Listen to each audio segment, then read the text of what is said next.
Ndabasuhuje aho muherereye mu bice bigiye bitandukanye. Aya ni amakuru agezweho muri aka karere duherereyemo, muri bice duherereyemo. Perezida Ndayishimiye yahishuye ko hari abaguye mu iturika ry'intwaro ryabereye i Bujumbura. Perezida w'u Burundi Evariste Ndayishimiye yahishuye ko hari abarundi bahitamwe n'iturika ry'intwaro ryatewe n'inkongi y'umuriro yibasiye ikigo cya gisirikare kiri i Bujumbura. Mu butumwa yashyize ku mbuga nkoranyambaga kuri uyu wa gatatu, Perezida Ndayishimiye yihanganishije imiryango y'abarundi yabuze ababo kubera iturika. Ati nongeye gutanga ijambo ry'ihumure ku miryango yabuze ababo, nifuriza n'abakomerekeye mu mpanuka yabereye mu kigo cya gisirikare kiri muri zone ya Musaga gukira vuba.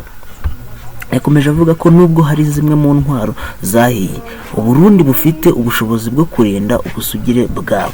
Ati ndashima ubumwe bwaranze abarundi, nkabizeza ko nta gikuba cyacitse, ko igihugu kigifite ububasha bwo kwirinda. Iyi nkongi yabaye mu ijoro ryo kuwa 31 Werurwe yibasiye ububiko bw'intwaro buri mu kigo cya gisirikare kizwi nka base giherereye mu gace ka Musaga i Bujumbura. Igisirikare cy'u Burundi na Minisiteri y'Umutekano w'imbere mu gihugu byatangaje ko yaturutse ku kibazo cy'umuriro w'amashanyarazi.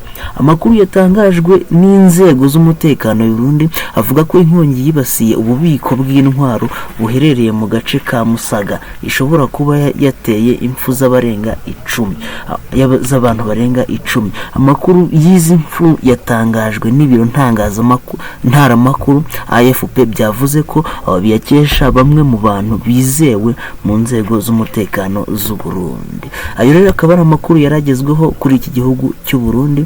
Ngewe yakugezagaho umuyoboro yakugezagaho ni Hand of God. Mukomeze mukande subscribe ngo twumve tubana no mu bindi biganiro bitaha. Ciao ciao.